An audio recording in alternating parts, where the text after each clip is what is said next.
As perguntas mais frequentes aqui do saque da Artworks. As perguntas que vocês fizeram, né, sobre os impermeabilizantes. Então vamos lá para o primeiro aqui.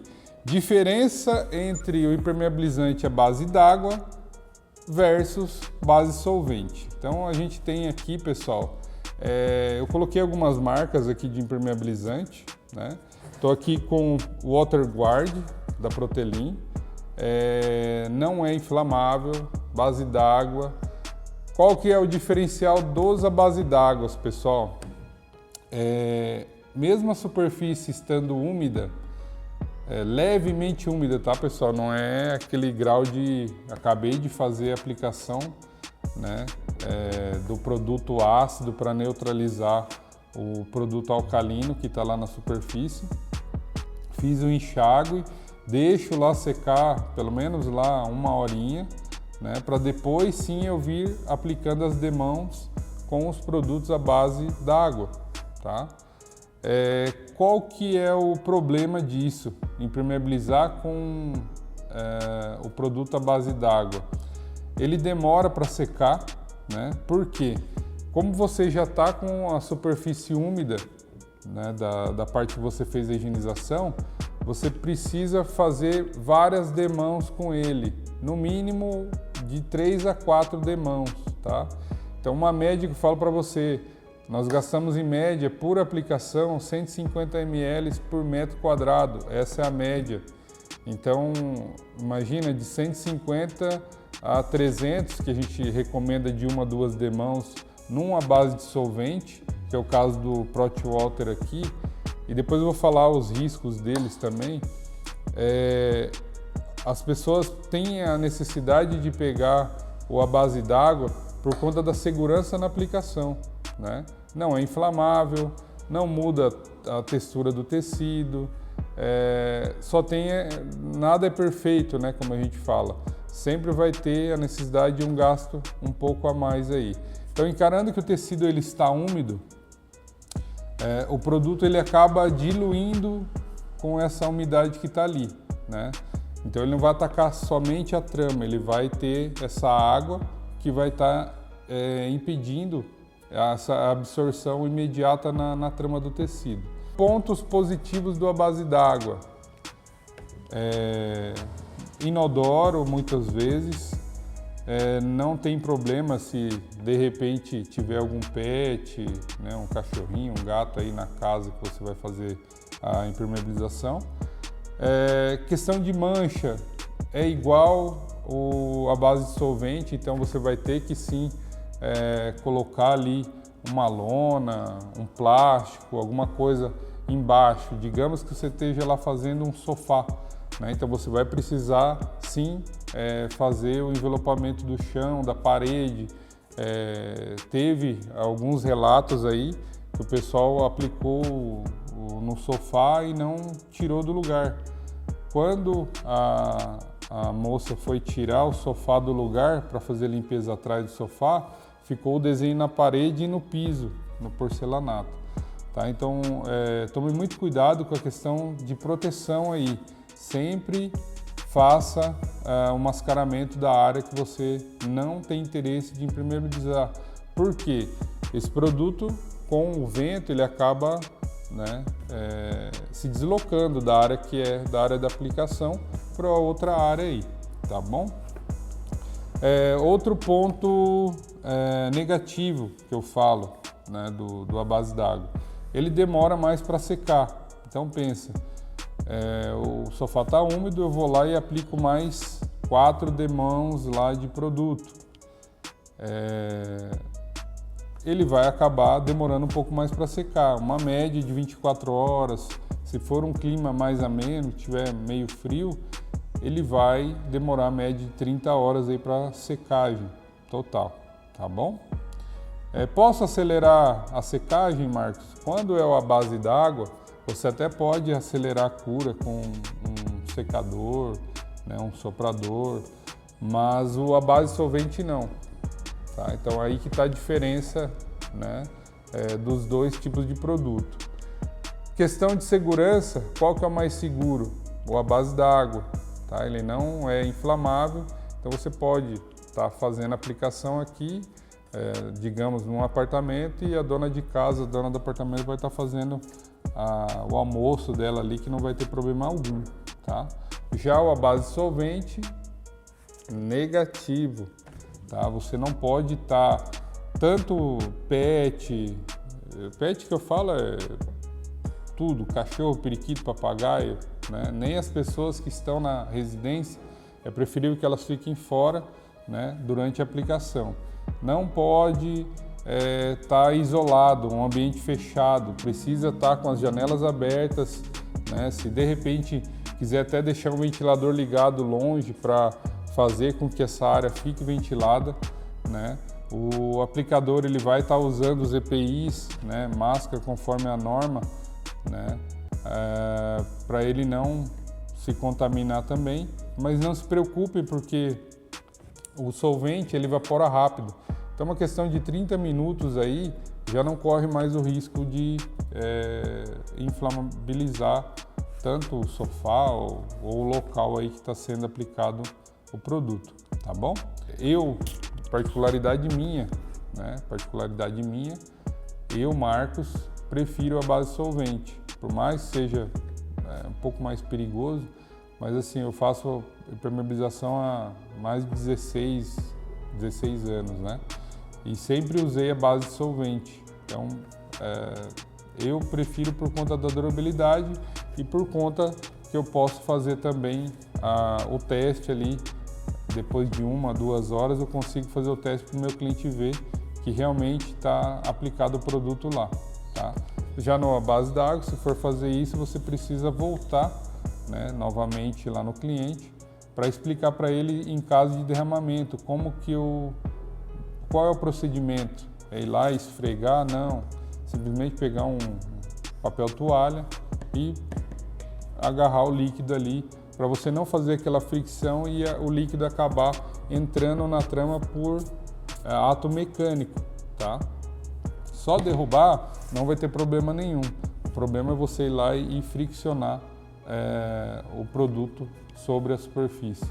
Aí não tem como a trama segurar essa força mecânica aí, tá bom? Vamos lá para outra dúvida aqui. Tipos de tecido.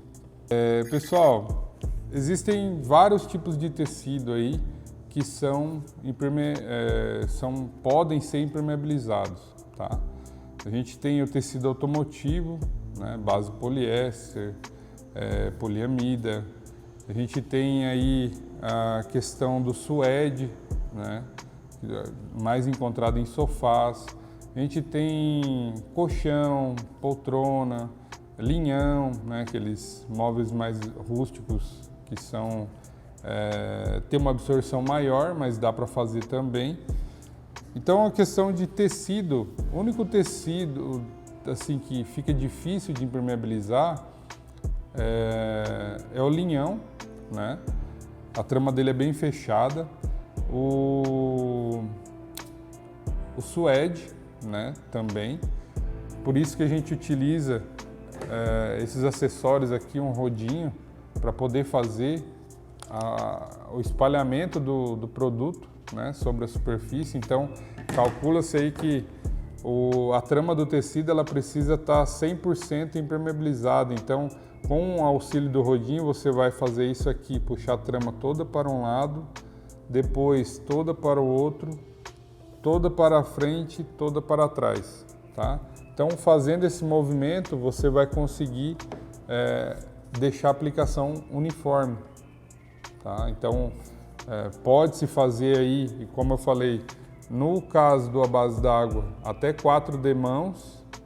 No caso do à base solvente, até 2 demãos aí são necessárias para oferecer, né, a proteção adequada para o cliente aí que foi contratado o serviço, tá bom? Tipos de pulverizadores. A gente tem aqui 2 tipos de pulverizadores. Um que é específico para hidrocarboneto e o nosso faz tudo aqui da Guarani, que está aí há muito tempo no mercado, tá? Então a gente tem aqui o modelo HC né, da IK, que é específico para esse fim, e a gente tem esse cara aqui que provavelmente vocês têm aí também. Não que seja necessário você comprar o HC, vou fazer uma vez na vida, Marcos, vou fazer no meu sofá.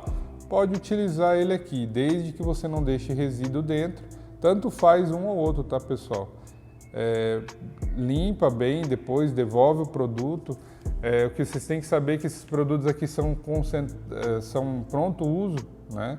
Então não são concentrados para você diluir.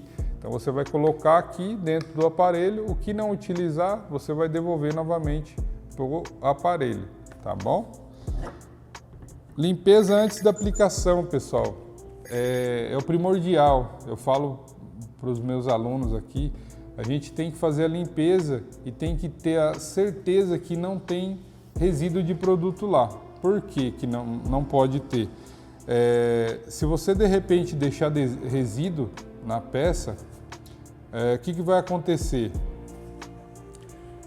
Eu tenho um papelão aqui que eu uso de demonstração aqui no curso, né, para os alunos, que eu escrevo aqui. Eu pego um produto alcalino e escrevo aqui, tá? Não está dando para ver por quê. A gente não está tendo contato com líquido. Como eu falei para vocês, um papelão está escrito alguma palavra aí que vai ser revelada agora na hora que eu jogar água, tá? Ó. Enxágue. Por que ficou desse jeito aqui? Porque tem resíduo de produto alcalino. Então, provavelmente, se eu fosse aplicar um impermeabilizante aqui, nessa área que está escrito enxágue, o produto não ia pegar. Então, por muitas vezes, o que acontece? A pessoa não faz o enxágue direito, né? Não remove o produto da superfície e acaba tendo esse problemão aí, né, com o cliente, né? Depois que o cliente liga lá e fala que o produto não está segurando o líquido. Camadas. Quantas camadas eu preciso colocar de impermeabilizante? Comecei aplicando no sofá, por exemplo, faço de 2 lugares e de 3. Já posso voltar fazendo a aplicação no primeiro sofá novamente, tá?